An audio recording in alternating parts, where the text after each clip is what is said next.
অনেক গরম। ম্যাডাম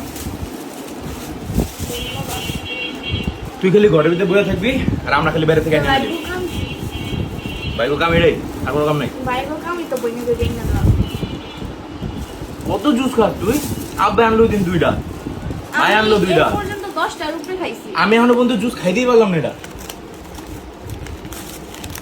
আজকে এই জুসটা ফার্স্ট টাইম খেলাম।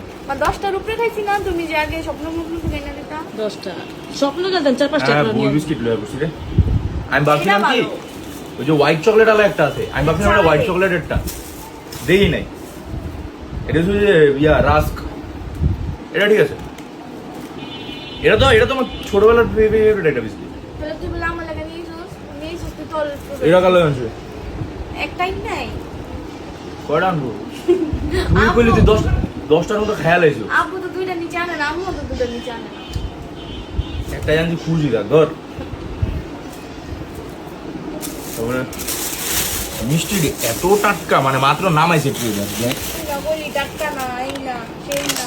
আমি গেছি না গিয়ে আমি আয়াপত্র লিখেছিলাম বাইরে যেতে লইছি, দেখি ট্রে ইয়াতে মিষ্টি নেই, রেখে মিষ্টি নেই, ওরা দিয়ে জন্য ট্রে দেখে গিয়ে বল বাইরে বাইরে করলো। বাগর খানিও নিয়েছি ঢাকাইয়া গো খাওন হ্যাঁ মা বাগর খানি আরিয়া হেভি টাটকা মিষ্টি।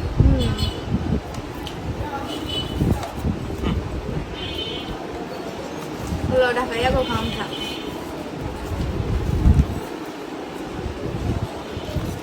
তো ভাই আমরাও তো ঢাকারও খাওয়া বাবা খাওয়া বাবা বাবা খানি না মিষ্টি আছে বাবা খাওয়া গেলে মিষ্টি ভালো লাগে। আমার তো বাবা চা দিয়ে খামড়ি ভালো লাগে না, ভালো লাগে না আটা হয় আমার তো ভালো লাগে না পার্সোনালি, আটা হয়ে যায় কিন্তু মজা লাগে মিষ্টি হেভি টাটকা। তারপর দুধও আনছে দুধ দিয়ে কফি বানাই দিবি। একদম বাইরে এত গরম। তুই এক পায়ে তো কম খেয়ে আমি ভিডিওটা ঘুরাই তুই খা। মাংস